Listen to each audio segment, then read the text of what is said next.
मी म्हणजे कल्ला, मी म्हणजे यारी, मी इन्फॉर्मेशनची दुनिया भारी. मी म्हणजे कल्ला, मी म्हणजे यारी, मी इन्फॉर्मेशनची दुनिया भारी. मी म्हणजे ड्रामा, मी म्हणजे गाणी, मी म्हणजे गप्पांची रंगत न्यारी. मीच आहे रेडिओ, मीच आहे तुमची वाणी. PCTs infinity, PCTs infinity, PCTs infinity, PCTs infinity. PCTs infinity 90.4 FM reflecting you. श्रोते हो नमस्कार. तुम्ही ऐकत आहात पिंपरी चिंचवड एज्युकेशन ट्रस्टचा इन्फिनिटी कम्युनिटी रेडिओ 90.4 FM वर. श्रोते हो, मराठी नाट्य क्षेत्रामधलं एक अजरामर नाव म्हणजे मास्टर दीनानाथ मंगेशकर. उंच, खणखणीत, सुरेल आणि भिंगरीसारखी फिरत असलेला असामान्य आवाज आणि अस्खलित वाणी यांची देणगी लाभलेले असे मास्टर दीनानाथ मंगेशकर यांची 29 डिसेंबर ही जयंती. मराठी साहित्य क्षेत्रामधलं विख्यात नाव द भी कुलकर्णी दीनानाथांबद्दल म्हणतात, प्रत्येक कलेचं आपलं एक बलस्थान असतं. साहित्य ही भूस्पर्शी कला आहे, नृत्य ही स्वर्ग आणि धरेचं मिलन, तर संगीत स्वर्गीय. मास्टर दीनानाथ मंगेशकर या देवदत्त प्रतिभावंताने आपल्या दैवी स्वराने संगीत या स्वर्गीय कलेला कलाविश्वात इंद्राचं अढळ पद मिळवून दिलेलं आहे. श्रोते हो, असे मास्टर दीनानाथ मंगेशकर यांच्यावर सरस्वतीची देखील कृपा एवढी अपार की त्यामुळेच लता मंगेशकर, आशा भोसले, मीना खडीकर, उषा मंगेशकर आणि हृदयनाथ मंगेशकर ही संगीत रत्न त्यांच्या पोटी जन्माला आली. आपल्या पिंपरी चिंचवडचं भाग्य हे की अशा अद्वितीय कलाघराण्याशी आत्मीयतेचं नातं जोडणारं, मंगेशकर कुटुंबियांचा कलेचा वारसा पुढे चालवणारं, दीनानाथांच्या गानकलेला सतत गातं ठेवणारं असं समृद्ध कुटुंब आपल्या या परिसरामध्ये वास्तव्य करतंय. नादब्रह्म परिवार हे आपणा सर्वांच्याच सुपरिचयाचं नाव आहे आणि याच नादब्रह्म परिवारामधून श्रेष्ठ गायक श्री रवींद्र घांगुर्डे आज आपल्या भेटीला आले आहेत. आपलं मनापासून स्वागत इन्फिनिटीच्या स्टुडिओमध्ये. नमस्कार सर. आपल्या घांगुर्डे दाम्पत्याची ओळखच अशी आहे की आपण मास्टर दीनानाथांचे अनन्य भक्त आहात. आपण व्यासंगी संगीतशास्त्रज्ञ आहात, दमदार गायक आणि रूपस अभिनयपटू असं आपलं द भी कुलकर्णींनी वर्णन केलेलं आहे. आपलं वास्तव्य पिंपरी चिंचवड परिसरामध्ये आहे. जसं मी म्हटलं, हे आमच्या सर्वांचंच भाग्याचं आहे आणि त्याहीपेक्षा महत्त्वाचं म्हणजे आपल्याकडून मास्टर दीनानाथांना जाणून घेणं आणि संगीत कलेला जाणून घेणं ही अशी खूप मोठी पर्वणी आपल्या परिसरामधल्या सर्व आम्हाला नागरिकांना मिळालेली आहे. त्याबद्दल इथे खरंच आम्हाला सगळ्यांना आनंद व्यक्त करावासा वाटतो. 29 डिसेंबर मास्टर दीनानाथांची ही जयंती आणि त्याच निमित्ताने आम्हाला न कळलेले दीनानाथ तुमच्याकडून जाणून घ्यावेत असा आजच्या या आपल्या गप्पांचा उद्देश आहे. सुरुवात करूया. मास्टर दीनानाथ मंगेशकर हे नाव कित्येक पिढ्या ऐकत आलेले आहेत आणि पुढे सुद्धा ऐकत राहणार आहेत. पण यांचं मूळ कुठलं याबद्दल आम्हाला सुरुवातीला सांगा. नमस्कार श्रोते हो. आज दीनानाथांची 124वी जयंती आणि शतकोत्तर रौप्यमहोत्सवी वर्षाचा शुभारंभ. या निमित्ताने दीनानाथांच्याबद्दल 4 शब्द बोलण्याची मला संधी मिळते आहे. अत्यंत आनंदाची गोष्ट आहे. आपल्याला सर्वांना लता मंगेशकर माहिती असतात, मंगेशकर भावंड ही माहिती असतात, पण त्यांचं उगम जिथे आहे किंवा मूळ काय आहे तर मास्टर दीनानाथ मंगेशकर आहे. मास्टर दीनानाथ मंगेशकर हे गोव्यातल्या मंगेशीचे. म्हणजे आपल्याला दुसरं परिचित घराणं माहिती असलेलं म्हणजे पंडित जितेंद्र अभिषेकी आपल्याला माहिती आहेत.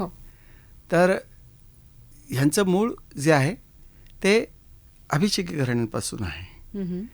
पण काही कारणाने त्यांनी नवाथे पण आडनाव आहे त्यांचं अभिषेकींचं. बरं. तर नंतर मग त्यांनी काही कारणाने एक तिथे रक्ताचा अभिषेक त्या मंडळीने केला आणि मंगेशाला वाचवलं म्हणून अभिषेकी हे नाव त्यांना मिळालं. आधी नवाथे हर्डीकर अशी नाव होती. हे अभिषेकी हेच एक अभिषेकी त्यांच्यापैकी म्हणजे पंडित जितेंद्र अभिषेकींचे आजोबा हे दीनानाथांचे वडील गणेश भट नवाथे अभिषेकी. त्यांच्यापासून मास्टर दीनानाथ, कमलनाथ, विजय अशी 3 भावंडं दीनानाथांना होती. 2 भावंडं होती. तर त्यांचं जन्म आणि बालपण सगळं मंगेशीमध्ये गेलं. अतिशय निसर्गरम्य गोवा तर आपल्याला सगळ्यांना माहिती आहे. अगदी अगदी. तर त्या आणि ठिकाणी 1900चा गोवा म्हणजे तर काय. 1900. तर तिथेच ते खेळले बागडले त्या परिसरात धार्मिक आणि सांगीतिक वातावरणात. लहानपणी दीनानाथ खूप खट्याळ खोडकर होते. एक प्रसंग पण असा आहे की बाळूभाऊ अभिषेकी एकदा समोरच्या त्या तळ्यामध्ये, तळं आहे, तुम्ही कधी गेला असाल मंगेशीला तर समोर तळं आहे, त्यात कमळं असतात जी शंकरांना आवडतात खूप. तर दीनानाथांचे उपास्य दैवत मंगेश होतं. सतत तोंडात मंगेश हे नाव असे. आणि मंगेशी या गावावरून या कुटुंबाने मंगेशकर नाव हे स्वीकारलं. मंगेशीकर मंगेशकर हे नाव.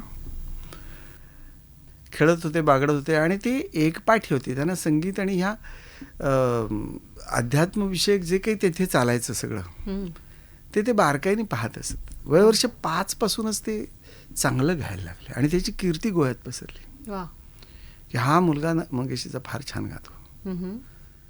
कीर्तनकार बुवा होते, अनेक होते, त्यापैकी एक पिंगळे बुवा म्हणून होते. त्यांच्या मागे ते नेहमी असत आणि त्यांनी सांगितलं की ते पदं गायचे. एक पाठी होती, त्यामुळे ज्या काही रेकॉर्ड ते ऐकत असत ते त्यांना मुखोद्गत होत असे.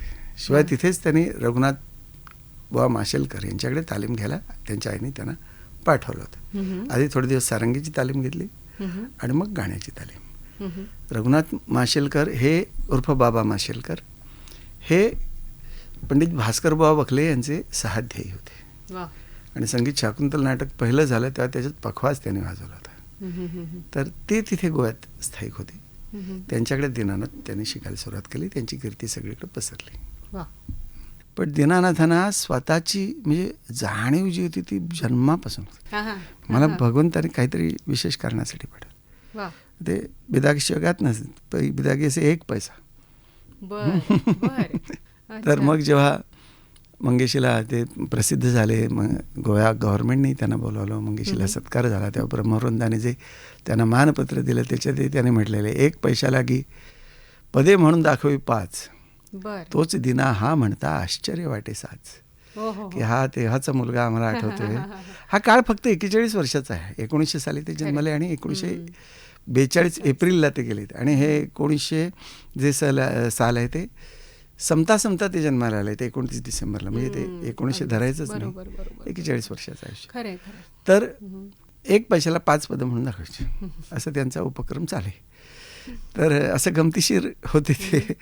आणि त्याला स्वतःपासून स्वतःची जाणीव होती. मी दीनानाथ मंगेशकर आहे, जे पुढे तो स्वाभिमान सगळ्या मंगेशकर भावंडांच्यात दिसतो. अगदी अगदी. म्हणजे काय म्हणूया आपण की त्यांची ती जाण ही अजून आपल्याला त्याची जाणीव आहे आणि राहणार आहे पुढे. दीदी म्हणजे जवळजवळ दीनानाथांचं प्रतिरूपच आहे. ते तसाच अभिमान, तसाच आत्मविश्वास जबरदस्त हे दीदींच्यात आपण पाहू शकतो आणि बाकी सर्व भावंडांच्यात पाहू शकतो. अगदी.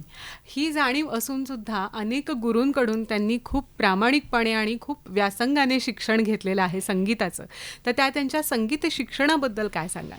काय आहे, त्याने अनेक लोकांच्याकडून शिक्षण घेतलं आहे, बरोबरच आहे. ते दत्तगुरूंसारखं आहे की जो म्या जयाचा घेतला गुण तो म्या गुरु मानला जाणे. तर ह्याने गुरु असे पद्धतशीर 2 केले. एक रघुनाथ माशेलकर गोव्यामध्ये आणि नंतर व्यावसायिक कारणासाठी वजेबुवांचा गंडा 1926 साली बांधला. ते बालगंधर्वांचे कंटेम्पररी होते. आत्ता म्हणायचं नाही पण किंबहुना स्पर्धक होते. तर बालगंधर्व मास्टर दीनानाथ मंगेशकर आणि केशवराव भोसले हे समकालीन आहे. आणि ह्या तिघांच्या 3 वेगळ्या परंपरा आहेत. बरोबर. दीनानाथ गात होते, पद आपल्या ढंगात गात होते. हा ढंग त्या मुलाला सापडला कुठून हे आश्चर्य. तो ढंग होता पतियाळा घराण्याचा, जे पतियाळा घराणं तेव्हा उदयाला यायचं होतं. उदयाला येत होते तिथे, तेव्हाची गोष्ट आहे. ह्या ना गोव्यात काय कुठलं साधन आहे. त्या काळचा गोवा पोर्तुगाल गोवा आहे. तर तो पारतंत्र्यातला होता, भारतही पारतंत्र्यात होता, पण कम्युनिकेशन मुश्किल होतं. कुठनं कळत असे. तर एका माणसाने सांगितलं, अरे तू पांडू नृपती जनक जे आहे पद म्हण आणि गंधर्वांच्या सारखं म्हण, तू लवकर प्रसिद्ध होशील, तू मोठा होशील. तर दीनानाथांनी तिथल्या तिथे त्यांना सांगितलं की मी या जगात माझं गाणं गाण्यासाठी आलेलं आहे. माझी प्रसिद्धी मी दीनानाथ मंगेशकर म्हणून झाली तर मला आवडेल, वा. मी गंधर्वांची गाणी गाणारा गायक म्हणून माझी प्रसिद्धी नको आहे व्हायला. क्या बात आहे. पहिलंच नाटक त्यांनी जेव्हा किर्लोस्कर मंडळीत गेले ते ताज ए वफा उर्दू नाटक, हो. पहिलंच मांडमधलं गाणं आहे. तर गंधर्वांचा मांड वेगळा, खरा तो प्रेमा वगैरे, मला मदन भास्या यांचा वेगळा. त्याच्यात पतियाळा घराण्याचं एक अंग असे आणि त्याच्यात असे भरपूर हिरकत फिरत भिंगरीसारखी फिरत. त्यांनी स्वतःचं वेगळं रसायन एक 7-8 वर्षाचा मुलगा बनवतो. अगदी ही एक मोठी आश्चर्याची गोष्ट होती. तर ते गंधर्वांचे फॉलोअर नव्हते, ते त्यांचे समव्यावसायिक होते. पण दोघांना एकमेकांच्याबद्दल अत्यंत प्रेम होतं. अगदी की आमच्या गंधर्वांनी किर्लोस्कर कंपनी सोडली आणि स्वतःची गंधर्व नाटक मंडळी 1913 साली काढली. ते गणपतराव बडोस आणि टेंबे यांनी. किर्लोस्कर कंपनी निष्प्रभ झाली, जी 1880 पासून होती, जिने संगीत रंगभूमीला वैभवाचे दिवस दाखवले, एस्टॅब्लिश केली. व्यावसायिक संगीत रंगभूमीचे उद्गाते आहेत अण्णासाहेब किर्लोस्कर. तर मग त्यानंतर मंडळी शोध घेत होती की ही जागा भरून कोण काढणार. मग त्यांना कळलं असा मुलगा गोव्यात आहे. तर त्यावेळेचे त्याचे संचालक मुजुमदार, त्याच्यानंतर कोल्हापुरे म्हणजे पद्मनाभ कोल्हापुरेचे आजोबा कृष्णराव कोल्हापुरे, जे नंतर दीनानाथांचे मेव्हणे पण झाले. मोठी बहीण विजया त्यांना दिली. ते तिथे गेले, त्यांनी त्यांची ऑडिशन घेतली.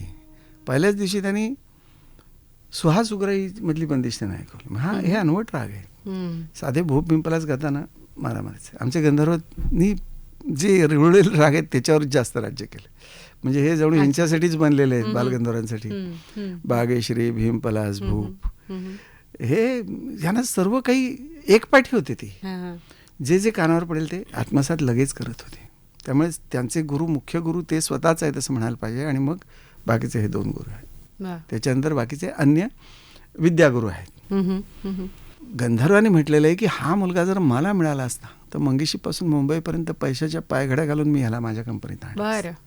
दीनानाथांनी गंधर्वांच्या बद्दल म्हटलेलं आहे की आमच्या, आता त्याकाळी शब्द आहे, आमच्या धंद्यात यायच्या इतका मोठा माणूस झाला नाही. पण बाल गंधर्व रात्री झोपताना दीनानाथांचं एक पद आहे, रतिरंग रंगे ध्यान, हे ऐकल्याशिवाय झोपत नसत. असे ते दोघेही एकमेकाचं स्थान जाणून असलेले लोक होते. त्याच्यानंतर गंधर्वांनी नाटकं काढली, त्यात थोडासा रंजनाचा अंश जास्त होता, प्रबोधनाचा पण होताच. कारण खाडीलकर त्यांचे नाटककार होते, जे लोकमान्य टिळकांचे राईट हँड होते. केसरीमध्ये उपसंपादक होते कृष्णाजी प्रभाकर खाडीलकर. हे स्वतःच वेगळी कंपनी ह्यांनी जेव्हा काढली गंधर्व कंपनी, तेव्हा किर्लोस्कर कंपनी ह्यांना घेऊन आली दीनानाथांना आपल्या कंपनीत. आणि मग त्याने वेगळी वाटते, मराठी करतात, मी उर्दू करेन. 14 वर्षाच्या मुलाला ही नजर आहे. आणि कोल्हापुरे त्यांचे मार्गदर्शक होते मेव्हणे, ते थोडे मोठे होते वयाने. तर पहिलं उर्दू नाटक हैदराबादला जाऊन केलं त्याने. ताज ए वफा नाव होतं त्याचं. 3च गाणी होती, पण ती इतकं गाजलं प्रचंड. त्याला 20 वन्स मोर मिळत असं. बालम सुरतिया तो हे देखत निंदिया जाय, हे मांड मधलं गाणं आहे. पण हा मांड वेगळा आणि गंधर्वांचा मांड वेगळा. अरे लोक म्हणाले अरे हे वेगळे. स्वतःचा ढंग इतक्या लहान वयात दीनानाथांना सापडलेला होता. त्यांच्या आवाजाची रेंज हा सुद्धा एक वेगळाच आकर्षणाचा भाग आहे. तर त्या रेंजबद्दल आणि संगीत नाटकांमधल्या भूमिकांबद्दल सुद्धा ऐकायला आवडेल, कारण अभिनय आणि गाणं ही संगीत नाटकाची खासियत राहिलेली आहे आणि त्या दोन्हीही क्षेत्रांमध्ये दीनानाथांचं नाव वरचं आहे. आणि त्यातही स्त्री पुरुष दोन्ही भूमिका. मास्टर दीनानाथांच्या आवाजाबद्दल सांगायचं तर मास्टर दीनानाथ मंगेशकर आणि त्यांची 5 मुलं यांचा आवाज गेली 110 वर्ष जगात घुमतो आहे. एखाद्या माणसाने ठरवलं ना की आज मंगेशकरांचं कोणतंही गाणं ऐकायचं त्याचा दिवस जाऊ शकत. तुम्ही रिक्षातनं जाताना कुठेही जाताना तुम्हाला दीदींचं गाणं कानावरच पडणारच आहे. कुणाचंही कोणत्या तरी मंगेशकराचं गाणं कानावर. इतकं जग व्यापून उरलेला आवाज आहे. हे असं उदाहरण दुसऱ्या जगात नाही की एका कुटुंबाच्या आवाजाने 110 वर्ष राज्य केले. तर दैवी आवाज याला आपण म्हणू शकतो की गिफ्टेड होते नक्कीच. ते बिलकुल गिफ्टेड होते. गंधर्व आमचे गिफ्टेड होते. केशवराव भोसलेंनी जास्त करून मेहनतीने कसे अत्यंत महत्वाकांक्षी आणि असे होते की मला हे आलं पाहिजे. हे तिघेही असेच होते लोक. पण गंधर्वांना बाकीच्या बाजूला सगळे लोक चांगले, त्यांच्या म्हणजे फार मोठमोठे लोक होते. भास्करराव बखले होते, नाटककार खाडीलकर होते, दीनानाथांना हे सगळं स्वतः निर्माण करावं लागलं. हम्म. त्यांच्या मागे कोण नव्हतं, त्यांच्या मागे फक्त त्यांचं मंगेश आणि तेच स्वतः. बरोबर. तर 3 सप्तकी रेंज होती. हां हां. त्याच्यानंतर रेकॉर्डिंगला तो आवाज इतका होता की नंतर एका चित्रपटाचं रेकॉर्डिंग चाललं होतं, जपानहून तंत्रज्ञ बोलावलं ते मेणाची तबकडी असे त्याकाळी. हां हां. ते समोर बसून त्यांचा आवाज असं गायल्यावर ती पिन खूप रुतत असे आतमध्ये. बरं. ते काही रेकॉर्डिंग होत नसे. हां हां. मग बऱ्याच अंतरावर हा माईक, ते त्याकडे 2 बाजू असत, एक ही बाजू आणि एक 1.5 बाजू अशी असते. मग तो एक 3 फुटावर लांब आणि त्याची 1.5 बाजू इकडे करून रेकॉर्डिंग केलं तेव्हा रेकॉर्डिंग झालेलं आहे. हां हां हां. तर अशी त्यांची रेंज होती. हम्म. दुसरी तुम्हाला आवाजाच्या रेंजबद्दल सांगतो. गंधर्वचं नाटक होतं स्वयंवर, ते बघायला दीनानाथांचे गुरु रामकृष्ण बाबा वजे एकदा गेले. हे सगळे लोक सगळ्यांच्याकडे जातात. स्वयंवर नाटकात सुद्धा आपल्याला वाटतं भास्कर बुवा बखल्यांच्या चाली आहेत, पण असं नाही आहे. कृष्णाच्या चाली ह्या वजेबुवांच्या आहेत. मानापमानमध्ये आपल्याला वाटतं गोविंदराव टेंबे यांच्या सगळ्या चाली, असं नाही आहे. धैर्याधराच्या चाली ह्या नानासाहेब जोगळेकरांच्या आहेत. आणि नंतर दीनानाथांचं कॉन्ट्रीब्युशन आहे. नंतर दीनानाथांनी त्या चाली बदलल्या. काय झालं ना, 12 मार्च 1911 नाटक आलं ते मानापमान, आणि त्याचे करते करविते जे नानासाहेब जोगळेकर होते ते वयाच्या 35व्या वर्षी पुढच्या त्याच सप्टेंबरमध्ये वारलेले, 15 सप्टेंबरला. त्यामुळे धैर्यधर भूमिकेकडे लक्ष राहिलं नाही, सगळं गंधर्वांचंच स्वयंवर असं झालं.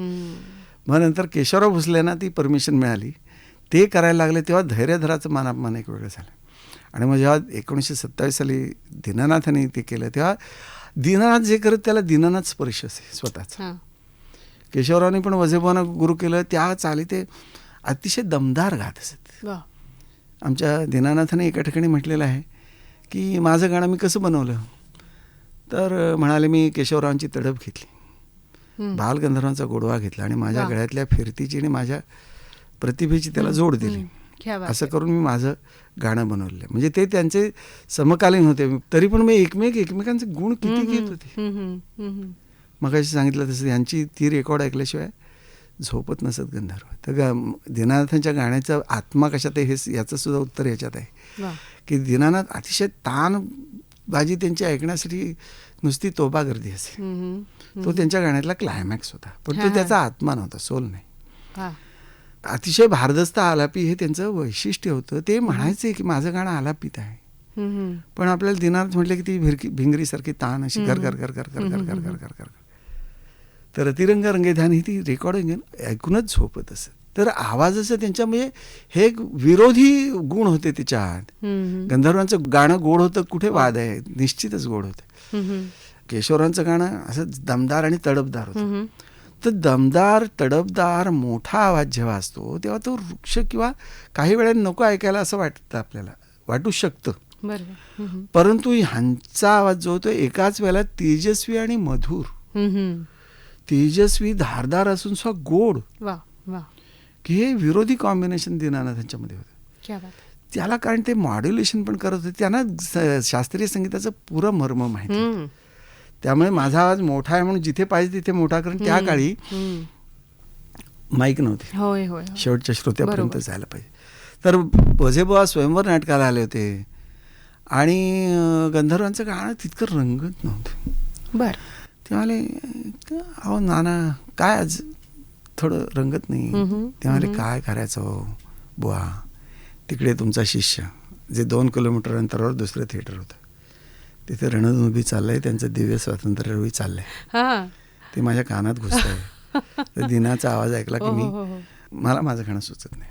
तर इतकं हे विदाऊट माईकचं त्या काळी शांततेमध्ये नीरव शांततेमध्ये लांबवरचे स्वर इतके ऐकू येत होते, त्याने गंधर्व अस्वस्थ होतं. तर असा इतका इफेक्ट कोणाचा मी कधी ऐकलं नाही. खरंय खरंय, अगदी. तर आवाज हा जादुईच होता आणि गिफ्टेड होता. बिलकुल बिलकुल. संगीतकार ही एक बाजू त्यांची वेगळी आता तुम्ही बोलता बोलता सांगत आहात, तर त्याबद्दल विस्तृतपणे ऐकायला आवडेल. दीनानाथांना हे सगळं स्वतःला क्रिएट करावं लागलं. स्वतःला ते क्रिएटर होते. तर संगीत जेव्हा बलवंत कंपनी किर्लोस्करमधून फुटून पुन्हा त्यांनी स्वतःची बलवंत संगीत नाटक मंडळी स्थापन केली 18/1/1918. ह्याचे प्रत्येक अक्षराचे इतके पैलू आहेत की बलवंतच कान आठवलं. त्यांचे आदर्श होते बळवंतराव टिळक. बर. आणि दुसरे आदर्श होते बळवंत पांडुरंग किर्लोस्कर उर्फ किर्लोस्कर नाटक मंडळ. त्यांना दुःख होतं की मी किर्लोस्कर मंडळीतून बाहेर पडलो. काल ती की तत्कालीन मॅनेजर होते ते जरा हिकट होती, त्यांच्याशी त्यांचं जमत नव्हतं. बरं. त्यांनी ती वेठीला धरली होती कंपनी. हां, हां, हां. त्यामुळेच गंधर्व निघून गेले 13 साली, हे 18 साली निघून बाहेर आले. कारण तेच होतं, मालक म्हणून दीनानाथ कधी आपल्या कंपनीत त्या गादीवर बसत नसते. एक गादी किर्लोस्करांसाठी राखीव होती क्या बात. की तुम्ही मालक आहात, वा वा. मी तुमचा नोकर आहे. मग आता भावबंधन नाटक आलं गडकऱ्यांचं 1919 साली आलं. चाली कुणी केल्या? दीनानाथाने केल्या. पुढे संन्यस्त खड्ग आलं सावरकरांचं, चाली कुणी केल्या? दीनानाथाने केल्या. तर रतिरंग सांगितलं हे तुम्हाला मी. त्याच्यानंतर शतजन्म शोधिताना मर्मबंधातले ठेवे, ह्याचे संगीतकार दीनानाथ आहेत. पण आपण संगीतकार म्हणून मोजलंच नाही. ब्रह्मकुमारी, विलोपले, मधुमिलनाथ या. तर आपल्याला माहितीच नसतं की दीनानाथ फार मोठे संगीतकार होते. त्यांनी संगीत निर्माण केलं स्वतःच. त्यांच्यासाठी तेच होते निर्माते. आपल्याला वाटतं रणदुंदुभी चाली वजेबुवांच्या आहेत, पण त्या नेमक्या चाली वजेबुवांच्या आहेत. बाकी अनेक चाली त्यांनी स्वतः निर्माण करून त्याच्यात घातलेल्या आहेत. आता त्या काही चाली ते मेळ्यातल्या घेतलेल्या आहेत. परवशिता पाशदेवे आहे किंवा जगी हा खासवेड्यांचा पसारा. तर असे ते संग्रह कानावर पडेल दिसेल ते सगळं ते आत्मसात करते. एक पाठी होते. गोव्यात एक अंतर आहे साधारण 5 किलोमीटरचं आहे. त्याच्यात ते जात असताना माशेलकरांच्या बरोबर त्यांना 11 बंदिशी सांगितल्या आणि त्या 11च्या 11 त्यांना तिथे गेले तेव्हा मुखोद्गत होत्या. संन्यस्त खड्गातली एक चाल आहे ती वजेबुवांच्यापासून घेतलेली आहे. तर वजेबुवांना त्यांनी नाटक ऐकायला बोलावलं पाहायला. त्या आले आणि म्हणाले, अरे हे सुखतातची जग या कुठेतरी ऐकल्यासारखं वाटतंय. म्हणाले, कसं तुम्ही ऐकलं? हे सावरकरांनी आत्ता लिहिलंय नाटक, मी काढलंय. नाही म्हणाले, चाल ऐकल्यासारखी वाटते. ते म्हणाले, बरेच वेळाने त्यांना सांगितलं, बुवा ही चाल तुमची आहे म्हणाले. हा, माझी कशी काय? ते म्हणाले, मोहमन फसिया ही तुमची ठुमरी आहे. ते म्हणाले, पण ती अशी नाही आहे. हो म्हणाले, मला माहिती आहे ती. त्याची सम मध्यमावर आहे, ती मी मध्यमाची सम पंचमावर केली आहे. पण ते नुसत्या एका एवढ्या छोट्या कृतीने त्या संपूर्ण गाण्याचा चेहरा मोहरा बदलून दीनानाथ मांडत होते समोर, की त्या समोर त्या कर्त्याला कळेना की हे काय आहे. सुखदातेचे जगे आहे पद आहे, मोह मन को फसिया ही बंदिश आहे. दुसरी एक असेच मुंबईतले एक रसिक गृहस्थ, रेसचे रसिक होते ते, भोया असं त्यांचं आडनाव होतं, मोहम्मद भोया. ते गोहरजान यांच्या संपर्कात होते. त्याने त्यांच्या गझल माहिती असते. तर ठुमरी त्यांनी ऐकली आणि ती लगेच घेतली ब्रह्मकुमारीमध्ये. पण त्याचाही थोडा स्वर बदल केला. तो बदल केल्यानंतर संपूर्ण त्याचं रूप पालटत असे. बरं. शबे मोहब्बत नाव ओ शबे मोहब्बत नाव, हे दीनानाथाने केलेला बदल. मधुमिलनात या कुणाला कळणार नाही ह्याचं गुण काय. तसं मोमन को फसी जा, हा मोमन को फसी जा, कैसे बजा आई फेरा वसूरिया सुध बुधहार लिए मोरे रसिया सुखतातची जगिया. हा ते पंचमावर संपूर्ण ठेवले. हा बदल करून पुढेही त्याच्या रचनेत संपूर्ण बदल त्याने केला आणि ते दुसऱ्या कुणाला कळणार नाही इतक्या पद्धतीने ते बेमालूमपणे म्हणतो म्हणजे वजेबुवांकडे ना बाकीच्यांची काय गोष्ट. खरं खरं. तर मानापमानच्या चालीनंतर त्यांनी बदललं. मानापमान करायला परमिशन नव्हती, ते दिलं होतं किर्लोस्कर मंडळीनं. किर्लोस्कर मंडळीकडून केशवराव भोसलेने घेऊन प्रयोग केले. मग गंधर्वांच्याकडे होती त्याची मोनोपॉली. मग ती दीनानाथाने मिळवली आणि मानापमान जेव्हा नाटक काढलं तेव्हा धैर्यधराच्या भूमिकेला नवीन आयाम दिला त्याने. त्या चालींना नवीन रुपडं दिलं आणि स्वतःची नाममुद्रा त्याच्यावर, की आज आता चंद्रिका हे जणू पद आहे.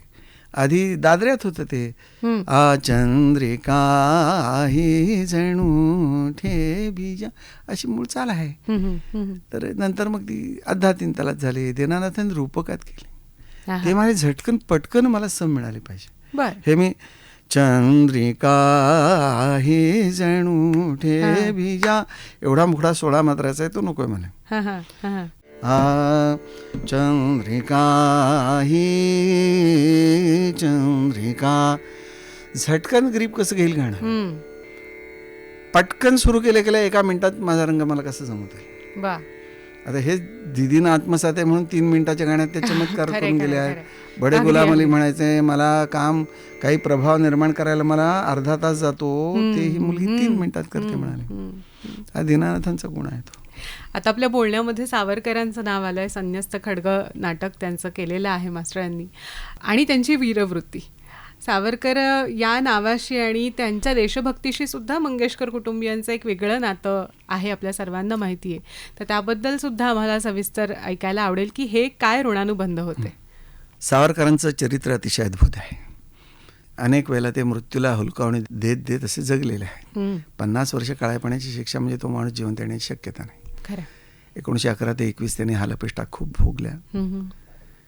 21 साली रत्नागिरी इथे त्यांना तुरुंगात ठेवलं 3 वर्ष, आणि 24 ते 37 स्थानबद्ध ते होते रत्नागिरीमध्ये.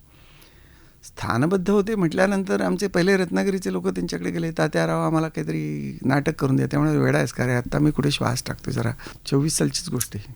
नाही मला द्याच करून मला. मग सावरकर च्या लक्षात आलं की माझ्यावर आत्ता बंधन आहेत, मग लोकांशी संपर्क मी कसा करायचा. मग हा संदेश मी नाटकातून देऊ शकतो. त्यांनी ताबडतोबच अस्पृश्यता निवारणाचं काम हातात घेतलेलं होतं. आता थोडा कौटुंबिक संदर्भ आहे की त्यांना त्याकडे जागा भाड्याने त्यांना घेऊन राहायला परमिशन होती. कोण देणार जागा. कारण त्यांच्याबरोबर तत्कालीन 1924-25ची रत्नागिरी आहे, अतिशय ऑर्थोडॉक्स आहे. एकतरी अस्पृश्य असल्याशिवाय ती जेवत नसत घरात घेतलं. ते त्यांनी काम सुरू केलं होतं ताबडतोब. मग आमच्या वंदनाचे जे आजोबा आहेत, पटवर्धन नारायणराव पटवर्धन, त्यांच्याकडे ते 12 वर्ष राहिले. म्हणजे आमच्या वस्तूमध्ये ही 3 नाटकं लिहिली आहेत, संगीत उशाप, उत्तरक्रिया आणि संन्यास्त खड्ग. तर उशाप नाटकाची नांदीच त्याने अशी लिहिली. ते काही पारंपरिक गजाननाला नमतो, शंकराला नमतो अशी नाही आहे की देई उशाप हा हिंदू जातीची पहा, की तिथे त्याने सर्व जातींसाठी म्हणून पतित पावन मंदिर स्थापन केलं. तत्कालीन अस्पृश्य समाजाच्या माणसाकडून त्याची प्रतिष्ठापना केली. त्याचं पौरोहित्य शंकराचार्य कुर्तकोटी यांनी केलं. हे करू शकणारे केवळ सावरकर होते. क्या बात आहे. भागोजी किर यांना प्रेरणा देऊन त्यांनी मंदिर बांधलं. नाव सुद्धा पतित पावन असे, पतितांना पावन करणार आहे तो विष्णू. त्याचं रूप ते घेतलेलं आहे. तर दुसरं त्यांनी त्याला सूचक पद आहे, आजवरी आचारी जो चरिताला.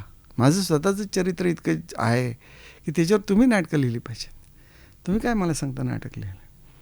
आजवरी आचारी जो चरिताला नाट्यविषय जे अद्भुत व्हावे अन्य सुखविजनाला, अन्य चरित्रा नाट्य रचिता आजीविनायक झालं. हे उशाप नाटक आहे, चोखामण्यांच्या जीवनावर आहे, अस्पृश्यतेवर आहे. दुसरं पौरुष जागरणासाठी पेशवाईतील कथानकावर आधारित संगीत उत्तरक्रिया आहे, संन्यस्त खड्गाच्या नंतर. मध्ये संगीत संन्यस्त खड्ग आहे. त्याचा पहिला प्रयोग 18 सप्टेंबर 1931 मुंबईला झाला. कंपनीने मुक्काम रत्नागिरीत लावून 1 महिनाभर सगळी नाटकं सावरकरांना दाखवली. बरं. ते तात्याराव हे बघा, म्हणजे आमचं पोटेन्शियल हे असं की आमच्याकडे ही लोक आहेत. मग ते म्हणाले बघा नाटक मी लिहीन. मग ते म्हणाले नाही हातात बंदुका घ्यायला शिकवणारी नाटकं लिहिली पाहिजे असं ते. आणि त्याला जागणारं हे नाटक आहे संगीत संन्यास्त खड्ग. आणि उत्तरक्रिया सुद्धा असंच आहे. त्यातली वेडी नानासाहेबांना म्हणते मला उत्तरक्रिया करायची. ते म्हणजे ठीक आहे तुला गुरुजी देतो, दर्भ देतो, काय पाहिजे देतो, द्या रे यांना खाजगीकडून द्या. ते म्हणजे हे नकोत मला पानिपताच्या युद्धाचा कलंक आहे तो पुसून काढायचा आहे. त्या सगळ्या लाख वीरांची मला उत्तरक्रिया करायची आहे. ती माझी उत्तरक्रिया म्हणजे उत्तर दिशा जिंकण्याची क्रिया आहे. हे उत्तरक्रिया आहे, ती पारंपरिक उत्तरक्रिया नाही. माधवराव चमकले की दिसते वेडी बाई पण तिच्या तथ्य आहे बोलण्यात. आणि मग त्यांनी परत सगळ्या त्या अब्दालीचा वगैरे पराभव करून ते शल्य सगळं जे होतं काटके पार झेंडे लावले नंतर आणि तो कलंक पुसून काढला. असं उत्तरक्रियामध्ये पौरुष जागरणाचा विषय आहे.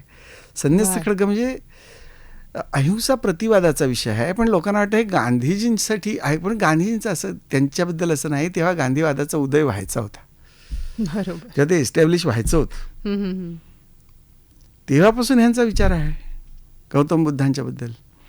तर त्यांच्याबद्दल म्हणण्यापेक्षा अहिंसा तत्व हे आध्यात्मिकतेला अतिशय योग्य तत्व आहे. तुकाराम महाराजांनी म्हटलेले कोणाही जीवाचा न घडो मत्सर वर्म सर्वेश्वर पूजनाचे, हां. किंवा अहिंसे रूप की जेल म्हणून माऊलींनी ज्ञानेश्वरीमध्ये सांगितलेलं आहे. जैसा कमळावरी भवरू पाय ठेवता हळूहळू का कुचंबेल केसरू या शंख, असं चालतो योग. तर हे अहिंसा धर्माचरणाला अतिशय योग्य आहे, परंतु देशाच्या रक्षणासाठी सैन्य आपल्याला ठेवायलाच लागते. तर तुम्ही शस्त्रबळाची उपेक्षा करू नका, हे सांगण्यासाठी संन्यास खडक नाटक लिहिलं. पदं त्यांनी लिहिली, 2 पदं फक्त बाहेरची आहेत, ती त्यांनी परवानगी दिली होती दीनानाथांना. आणि त्यामुळे दीनानाथ आणि त्यांचं आणि चिंतामणराव कोल्हटकर यांचं अतिशय चांगलं मैत्र होतं, जे पुढे मंगेशकर कुटुंबाने पण जपलं. आणि आमच्याच घरी ती लिहिली गेलीत नाटकं, त्याच्यामुळे आमचं सावरकरांचं म्हणजे आमच्या आधीच्या पिढ्यांचं सावरकरांचा अतिशय चांगला स्नेह होता.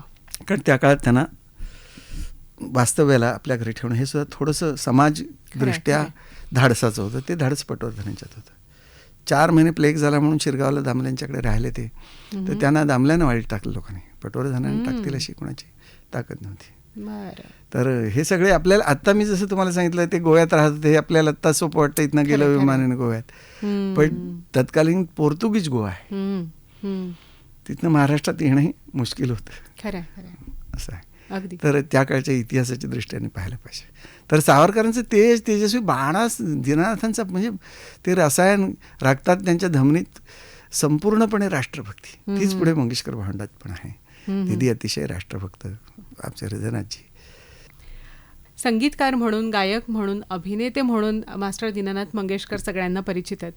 पण तरीसुद्धा आणखीन एका शास्त्राचा त्यांचा गाढा अभ्यास होता, ते म्हणजे ज्योतिषशास्त्र, जे आम्हाला कुणाला माहीत नाही आहे. तर या त्यांच्या पैलूविषयी सांगाल. बलवंत कंपनी सगळीकडेच जात असे, म्हणजे मध्य प्रदेश, इकडे कर्नाटकातही जात असे. ग्वाल्हेर, इंदोर, भोपाळ इथे शो होत असत. तर इंदोरला कंपनी होती. लताबाईंचा जन्म इंदोरचा आहे आणि कंपनी गेली की महिना मुक्काम असे. बरोबर. तिथे घाटपांडे सर म्हणून होते, मला वाटतं शंकरराव घाटपांडे नाव होतं त्यांचं. खूप मोठे ज्योतिष होते. त्यांच्याकडे त्यांनी ज्योतिष विद्या शिकले होते. अजून एक दुसऱ्या प्रकारच्या विद्या आहेत, त्यापैकी रमल विद्या, त्याचाही त्यांचा अभ्यास होता. 24 एप्रिल 1942 साली त्यांचा मृत्यू झाला. 8 दिवस अगोदर म्हणजे 18 तारखेला त्यांनी लताला बोलावलं जवळ. काही 4 गोष्टी अशा प्रेमाच्या बोलले त्यांच्यावर. त्यांचं वय तेव्हा 13, बाकीची भावंड ही 11, 9, 7, 5 अशी होती. आणि आता म्हणाले मी काय सांगतो तुला लता, तू ऐक, की पुढचा शुक्रवार आहे, त्या दिवशी अमावस्या आहे आणि रात्री 11 वाजता मी नसेन म्हणाले. बरं. तर तिथे 2 शक्यता आहेत. मी नसलो तर तू या जगात खूप मोठी व्यक्तिमत्व होणार आहेस. तेव्हा तू काय सूचना केल्या असतील की धीरानी तुला सगळं कुटुंब सांभाळायचं आहे वगैरे वगैरे. दीदींचं वय तेव्हा 13. आणि मी जर त्यातनं वाचलो तर मी पुढे 72 वर्ष जगणार आहे. शक्यता असू सुद्धा शकते की मी वाचू शकतो. नाहीतर मी त्या दिवशी 11 वाजता मी नाही आहे तिथे. आणि त्याच वेळेला बरोबर ते केले. बरं. हो. त्यांच्या अंत्ययात्रेला फक्त 6 लोक होते तेव्हा. आता आपल्याला तो काळ लगेच 42 म्हणजे बाहेर हे होतं, प्रकाशबंदी होती, युद्ध चालू होतं, जपानवर बॉम्ब पडले होते, त्यामुळे कुठे लाईट दिसतं का असं आहे. तर अशी सगळी परिस्थिती होती आणि सगळे मुलं लहान होती. त्यांचे स्नेही सुहृद श्रीपाद जोशी, प्रभाकर जठार या लोकांनी त्यांना अग्नी दिलेला आहे. तर ज्योतिषाच्या त्यांच्या अशा अनेक गोष्टी आहेत की त्यांनी कुणाला सांगितलं, अरे तुझं हे होईल, तुझं नाही होणार, तू हे नको या नादी लागू. दीनानाथ बाणेदार होते आणि कशालाही घाबरत नसत. आमच्या दीदींचीही काही क्लिप आपल्याकडे आता उपलब्ध आहेत युट्यूबला. त्याच्यात की बाबा शूर होते, कशालाही घाबरायचं नाहीत म्हणे. त्यांचं वाक्य मोठ्या अभिमानाने त्यांनी सांगितलं. दीदी पण तशाच आहेत. तर विशेषतः राष्ट्रभक्ती वगैरे विषय आले की समोर काय आहे ते बघायचं नाही. म्हणजे शूरवृत्ती तशी पण होती, कधी कुठे जाणं किंवा काय ते कशाला घाबरत नसेल. तर आबासाहेब मुजुमदारांनी 1932-33च्या सुमारास सिमल्यामध्ये त्यांचा कार्यक्रम ठेवला. त्याकाळी ब्रिटिश गव्हर्नमेंट जे होतं ते कलकत्त्याहून 11 साली दिल्लीला आलं होतं आणि दिल्लीला तेव्हा अजून थंड हवा पाहिजे म्हणून सिमल्याला येऊन राहत असत उन्हाळ्यात. तर त्या राजधानी तिकडेच आहे सिमल्याला. आणि तेव्हा करमणुकीचे काही कार्यक्रम होत असत. तर दीनानाथांचं गाणं त्यांनी जलसा ठेवला. तर दीनानाथाने आधी त्यांचा आवडता शंकरा राग म्हटला आणि त्याच्यानंतर त्याने मध्यम केला आणि परवशता पाशदेवे हे गाणं अचानक सुरू केलं. त्यामुळे पहिले ते प्लॅन किंवा ते असं प्लॅनिंग नसेच काही. तर आमचे आबासाहेब मुजुमदार चपापले की आता काय होणार, की परवशता पाशदेवे ज्यांच्या गळा लागला. समोर ब्रिटिश गव्हर्नर होते की आमच्या भारतीयांचं दुर्दैव आहे की आम्ही आज परवशतेच्या पाशात गुंतलेलो आहोत आणि तुम्ही आमच्यावर राज्य करत आहात, तर का आम्हीच इथले राजे आहोत असं सांगणारं ते पद आहे. असून एक खास मालक घरचा म्हणती चोर त्याला. मग काहीतरी थातूर मातूर करून मुजुमदारांना समजूत काढावी लागली अधिकाऱ्यांची की हे नाटकातलं पद आहे, पॉप्युलर आहे म्हणून म्हटलं. त्याच्यानंतर दुसरं पण म्हणजे अपघात किंवा वेदना ह्याला ते घाबरत नव्हते. एकदा पाय त्यांचा मुरगळून सुजला होता खूप. त्याकाळी जरा थोडे अघोरी उपचार असत. ते रक्त साकळलेलं असं सुरीने छेद घेऊन काढायचं असे अघोरी उपचार असत. तुंबडी लावणे असं त्याला म्हणतात. असा वर ठेवायचा आणि तिथे बांधून छेद घ्यायचा आणि ते साकळलेलं रक्त काढून टाकायचं. तर ते त्याचे जे तज्ज्ञ होते ते आले, म्हणाले हे करायचं आहे आपल्याला. ते म्हणाले उद्या आहे, उद्या सकाळी 10 वाजता. ते त्यांनी पहिले अगोदर 10 मिनटं स्वस्थ बसले ते आणि नंतर त्यांनी गायन सुरू केलं, आपला एक राग सुरू केला. आता म्हणाले कर तुला काय करायचं. बरं. अशा वेळेला तू काही माझा कोणताही अवयव कापलास तरी मला काही कळणार नाही. म्हणजे हा संगीत रूपी अनेस्थेशिया आहे.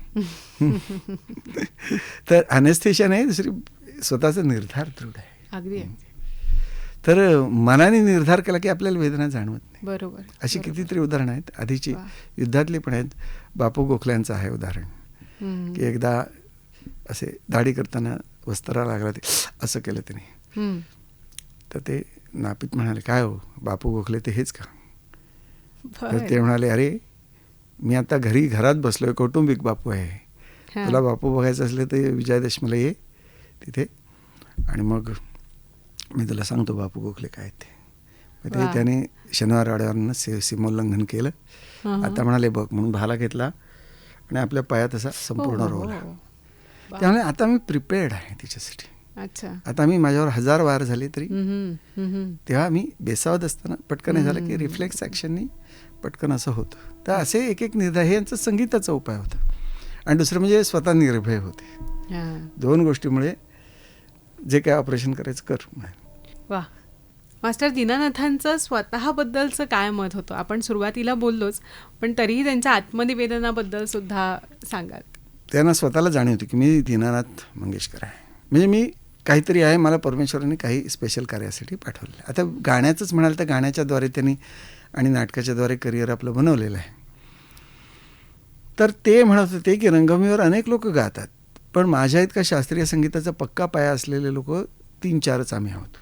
एक म्हणजे विनायकराव पटवर्धन, एक मास्तर कृष्णराव, एक सवाई गंधर्व म्हणजे भीमसेनांचे गुरु आणि चौथा मी. बरं.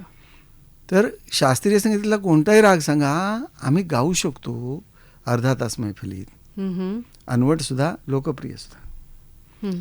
गंधर्व हे रंगभूमीसाठीच घडलेले होते. त्यांना जेवढं पाहिजे तेवढं ते ट्रेनिंग घेत असत संगीतकारांच्याकडून. हे स्वतः त्याचे क्रिएटर होते. त्यामुळे त्यामुळे माझ्या इतका अभ्यास केलेले कमी लोक आहेत. दुसरं म्हणजे त्यांनी स्वतःचं गाणं कसं बनवलं हे त्यांनी सांगितलं. जसं मी तुम्हाला मगाशी सांगितलं केशवरावांच्याकडून मी घेतलं. केशवराव हे त्यांच्यापेक्षा 10 वर्षांनी मोठे, बालगंधर्व 12 वर्षांनी मोठे. 1888, 1890 आणि 1900 असे त्यांचे जन्म. त्यामुळे हे गुणग्राहक होते, सगळ्यांना मानत होतेच ते. पण केशवराव लवकर गेले, वयाच्या 30व्या वर्षी गेलेत. गडकरी 35व्या वर्षी गेले, नानासाहेब जोगळेकर 35व्या वर्षी गेले, आमचे किर्लोस्कर 42व्या वर्षी गेले. पण इतकं मोठं काम करून हे लोक गेले आहेत की मंगेशकरांनी स्वतःच्या पुढच्या मंगेशकर घराणं ज्याला आपण म्हणतो त्याच्यासाठी फाउंडेशन स्वतःचं तयार केलं. दुर्दैवाने ते अल्पायुष्य असल्यामुळे हे सगळं पुढे कोण सांगायला पण कोण नाही. अगदी अगदी. मधला काळ स्ट्रगलचा गेला मंगेशकर कुटुंबियांचा. त्याच्यामुळे सांगायलाही कोणी नाही असं झालं. बरोबर. मी डॉक्टर वसंतराव देशपांडे या विषयावर PhD केली होती आणि वसंतराव म्हणत होते की दीनानाथांचा मी शिष्य आहे. की माझ्या मनातला मी एकलव्य आणि माझा द्रोणाचार्य दीनानाथ हेच आहेत. आहा. बाकी मी अनेक लोकांच्याकडून शिकलो. वा. तर म्हणून आम्हाला उत्सुकता होतीच दीनानाथांच्याबद्दल. दीनानाथांचे 3 शिष्य हे माझे मार्गदर्शक आहेत. एक गणपतराव मोहिते जे ती दीनानाथांची सावली होते. दुसरे डॉक्टर प्रभाकर जठार जे दीनानाथांचे एकमेव गंडाबंद शागिर्द आहेत. म्हणजे ज्याने आता मी 40-42 साली पुण्यात आल्यावर आता मी दुसरं काही करू शकत नाही, मी गाणं शिकवतो तुला, गंडा बांधून गाणं शिकवायला सुरुवात केली. आणि तिसरे डॉक्टर वसंतराव देशपांडे एकलव्य शिष्य. या तिघांचा मला सहवास मिळालेला आहे, शिक्षण मिळालेलं आहे. जठारांचं जास्त मिळालं 1992 ते 2007 त्यांच्या मृत्यूपर्यंत. त्यामुळे जसं आता तुम्ही म्हटलं की हे कुणाला माहिती झालं नाही, मध्ये कुणी सांगितलं नाही, पण ते खूप मोठं काम तुम्ही दोघांनीही म्हणजे वंदनाताईंनी आणि तुम्ही सुद्धा केलेलं आहे. तर याचंही मूळ आता तुमच्या बोलण्यातून आम्हाला समजलं. पण पुढे याला दिशा कशी मिळाली आणि कोणत्या कोणत्या योजना पुढे तुमच्याकडून पूर्ण झाल्या, पुढे कुठल्या विचारात आहेत, याबद्दल जर आम्हाला विस्तृत सांगाल. मी वसंतराव या विषयावर प्रबंध लिहिला आणि शिवाय प्रॅक्टिकल पण देऊन PhD परीक्षा पास झालो 1992 साली. 92 सालीच मला डॉक्टर प्रभाकर जठार भेटले. मला वसंतराव अल्पकाळ भेटले 82 आणि 83. त्यांनी मला आशीर्वाद दिला, मला शिष्य म्हणून स्वीकारलं. पंडित पद्माकर कुलकर्णी हे माझे गुरुजी, त्यांच्याबरोबर ते मला बरोबर घेऊन जात असत. हा त्यांचाही मोठेपणा आहे. तर वसंतराव गेल्यानंतर मी त्यांचा अभ्यास किंवा त्यांच्याकडून मार्गदर्शन घेणं थांबवलेलं नाही. इथे ह्याच्यात लिहिलेलं आहे हृदयनाथजींनी, गुरु हा देहातीत असतो, की तो देहाबरोबर जात नाही आहे, कारण गुरु हे तत्व आहे, शरीर जात. बरोबर. मग वसंतराव मला आजही मार्गदर्शन करतात, दीनानाथ आजही मार्गदर्शन करतात. मग दीनानाथांचे जे जे सोर्सेस होते, मी किराणा घराण्याचे सुरेश बाबांच्याकडे शिकले, तर मी त्यातल्याच सोर्सकडे शिकलो. ग्वाल्हेर घराण्याचे ते सप्रे बाबांच्याकडे शिकले. मग मी मधुसूदन पटवर्धन, V.R. आठवले आग्रा ग्वाल्हेरचे, असे बरेच लोकांच्याकडे शिकलो ग्वाल्हेर घराणं. बरं. त्याच्यानंतर त्यांनी भेंडी बाजार घराणे शिकले, ते अमान अली खानच्याकडून. तर मी त्यांचे शिष्य पंडित जानोरकर बुवा यांच्याकडे शिकलो. पंडित पद्माकर कुलकर्णी आणि चंद्रकांत लिम हे वसंतराव देशपांड्यांचे ज्येष्ठ शिष्य, त्यांच्याकडे शिकलो. तर वसंतरावांचं ज्यांच्याकडे थोडा तरी काय अंश आहे किंवा दीनानाथांचा, त्या सगळ्यांच्याकडे मी शिकलो. दीनानाथांचे डायरेक्ट शिष्य 3 ते माझे गुरु आहेत. तर या सगळ्यांच्याकडून मला तो वारसा मिळाला. आणि मी काय माझ्या हे लक्षात आलं की आपण राग संगीत शिकायचं आणि तसंच मांडायचं हे नाही. हे लोक हे त्या रागाच्या फ्रेमच्या बाहेर, चौकटीच्या बाहेर बघणारे लोक. बरोबर. तर 2 प्रकारच्या प्रतिभा असू शकतात या परफॉर्मिंग आर्टमध्ये. एक आहे वर्षानुवर्ष खूप रियाज करून तसंच्या तसं गाणं असं असू शकतं, असे खूप मोठे मान्यवर लोक आहेत. आणि दुसरं असेच आहे की त्याला त्या क्षणी तिथे सुचत असे. तर असे 3 माणसांचे फोटो मी माझ्या घरात लावलेले आहेत. एक आहे डॉक्टर वसंतराव देशपांडे, एक आहेत मास्टर दीनानाथ मंगेशकर, आणि तिसरे आहेत पंडित कुमार गंधर्व. की हे रूढ जे आहे ते गाणारच आहेत, पण त्याच्या बाहेरच्या सुद्धा शक्यता आहेत त्या त्यांच्या गाण्यात येत असत. कधी कधी पोलाइटली येत असत, कधी कधी ॲग्रेसिव्हली येत असत. ॲग्रेशन दीनानाथांच्याकडे जास्त होते, त्यांची तडफदार आणि आक्रमक गायकी म्हणतात. पण सगळी अंग असल्याशिवाय आक्रमकता येत नाही. सुराचा पत्ता नाही, त्यालाच नाही, नुसतं आक्रमक गातोय असं होत नाही. तर कितीतरी वैशिष्ट्य त्यांच्या गाण्यात त्या होती. आणि शास्त्रीय संगीताचा खूप गाढा व्यासंग. मी तुम्हाला बघलेबांचं उदाहरण सांगितलं, ते त्यांना प्रेमाने समोर बसून अर्धा तास शिकवत होते. यांना सगळीकडून उचलावं लागत होतं, झटकन उचलावं लागत. त्यांना तासन तास तालीम शिकवली, कारण ते म्हणायचे दिनाला सगळं येत आहे, मी काय सांगू. एकदा कोल्हटकर भेटले वजेबुवांना, म्हणाले काय शिष्य काय म्हणतोय. त्यामुळे शिष्य मुळचाच तयार आहे. आणि गाण्याची आम्ही केली तशी साधना करण्यापेक्षा त्यांनी तोडगे अभ्यासलेत म्हणाले. शॉर्टकट त्याला माहितीच दीनानाथ. एक दिवशी असाच बिलालचा अनवट प्रकार गात होते, आणि दीनानाथांना एका आणि कुणी त्या काळच्या प्रसिद्ध स्विस कंपनीचं घड्याळ दिलं होतं बक्षीस, सोन्याची चेन होती त्याला. वजेबुवांनी ते पाहिलं.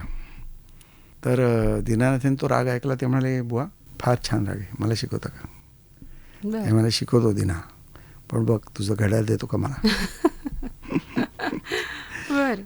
तशी दीनानाथ म्हणाले, नाही नाही मग नको राहू दे, मला या रागातल्या 10 बंदिशी अजून येत आहेत म्हणाले. मग म्हण. त्यांनी 10 बंदिशी ओळीन म्हणून दाखवल्या. ते म्हणाले, अरे तुला एवढे येतं, मलाच तुझ्याकडनं म्हणला पाहिजे.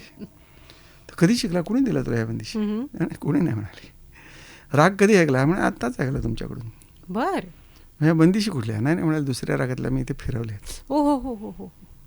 मी तोडगे अभ्यासलेत म्हणजे हाही गोष्ट आहे. किंवा ऑन द स्पॉट ते काही करू शकत होते. बाकीची दुसरी बाजू असते ती अनेक वर्षानुवर्ष चांगल्या गुरुकडे तासन तास रियाज घेऊन जे हे झालेले असतात, तयार झालेले असतात, ते गवई मोठे आहेत. अगदी अगदी. पण हे प्रतिभावंत, ह्याला उत्स्फूर्त प्रतिभा आम्ही म्हणतो, आणि ती रियाजातनं फुलणारी प्रतिभा आहे. बरोबर, दोन्ही गोष्टी उत्तमच आहेत.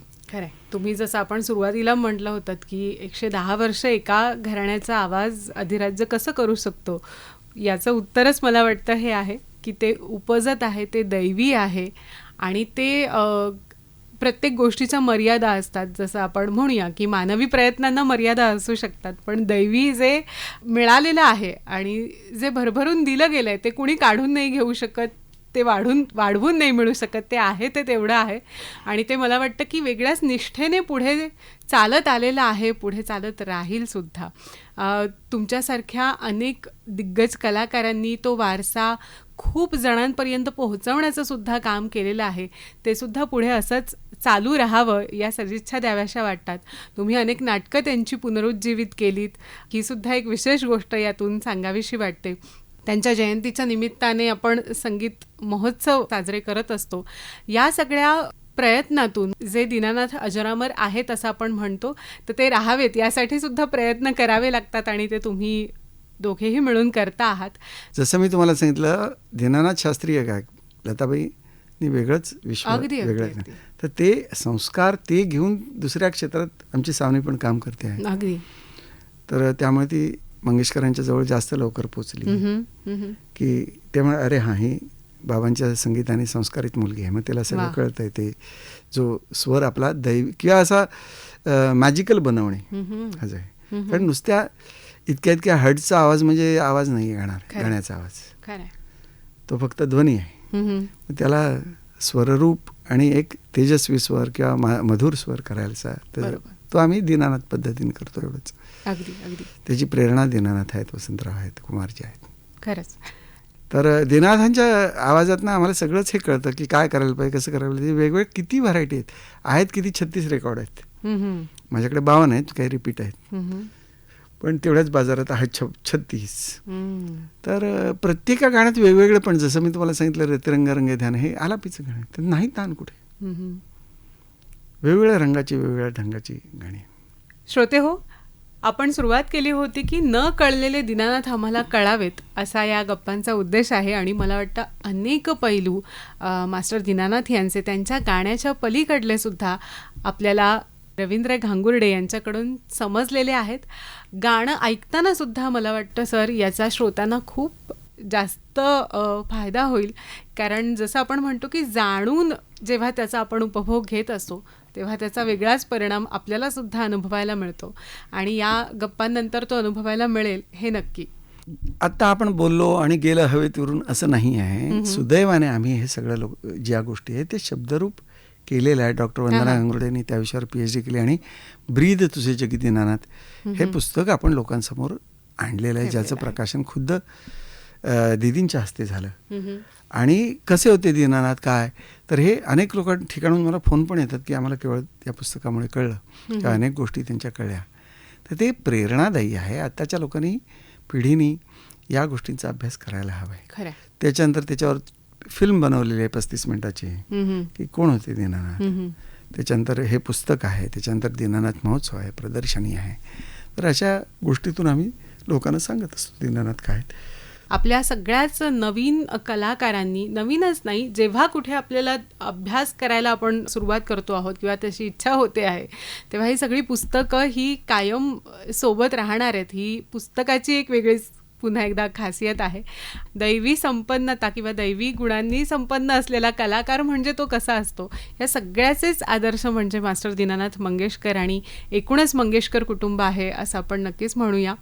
रवींद्र सर, आज शुभमुहूर्तावर तुम्ही इन्फिनिटीमध्ये आलात आणि अत्यंत जिव्हाळ्याच्या तुमच्या विषयावरती गप्पा आपल्या झाल्या. सर्व श्रोत्यांना आजच्या निमित्ताने इन्फिनिटीच्या माध्यमातून आम्हाला मास्टर दीनानाथ पोहोचवता आले याचा पुन्हा एकदा खूप आनंद आम्हाला होतो आहे.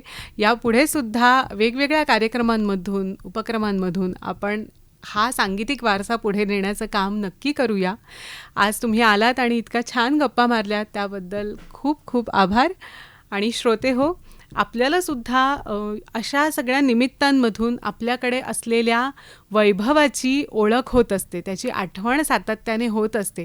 ती आठवण आपल्या सगळ्यांच्या मनामध्ये आपण कायम ठेवूया आणि ह्या सगळ्या दिग्गजांच्या प्रतिदिनी आपल्या मनामध्ये कायम ऋण बाळगूयात. अशाच ह्या सगळ्या व्यक्ती आहेत. आज मास्टर दीनानाथ यांच्या जयंतीच्या निमित्ताने त्यांना अभिवादन करूया.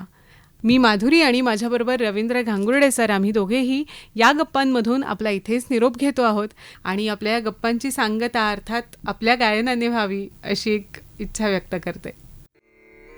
दीनानाथांच्या काही गोष्टी होत्या ज्या रियाजातल्या होत्या आणि त्या नेहमी म्हणत असत. त्यांचे रागरूप अगदी वेगळे. मी सांगेन हा राग तुम्हाला कधी तुम्ही नाव ऐकलं नसणारच नक्की.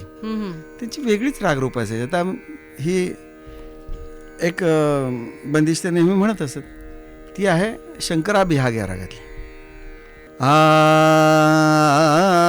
पार ब्रह्म ये पार ब्रह्म गोविंद नारायण गोपाल जगत गुरु पूजन तरे हरे पार ब्रह्म गोविंद नारायण गोपाल जगत गुरु पूजन तरे हरे पार ब्रह्म उगतात जुगतात गोपाल हर गुरुनायक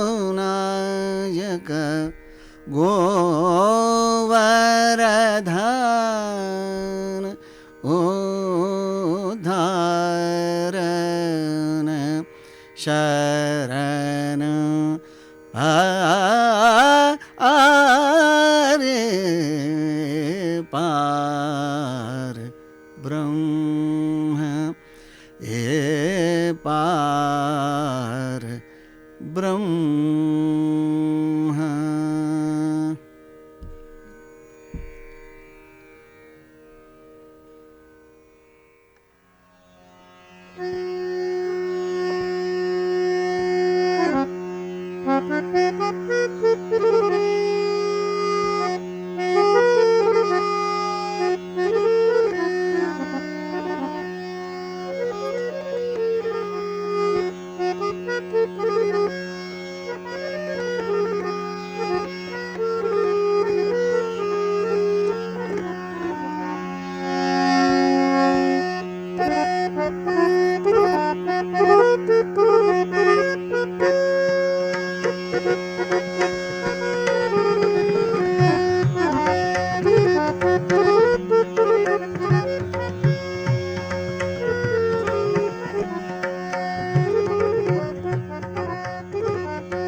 रसिको, भारतीय संगीत रंगभूमीवरील ज्येष्ठ गायक, अभिनेते, संगीतकार मास्टर दीनानाथ मंगेशकर यांच्या 124व्या जयंतीच्या निमित्ताने त्यांच्या संगीताचा, त्यांच्या गायकीचा सखोल अभ्यास केलेले संगीतज्ञ डॉक्टर रवींद्र घांगुर्डे यांच्याशी माधुरी ढमाले हिने केलेली बातचीत आता आपण ऐकलीत.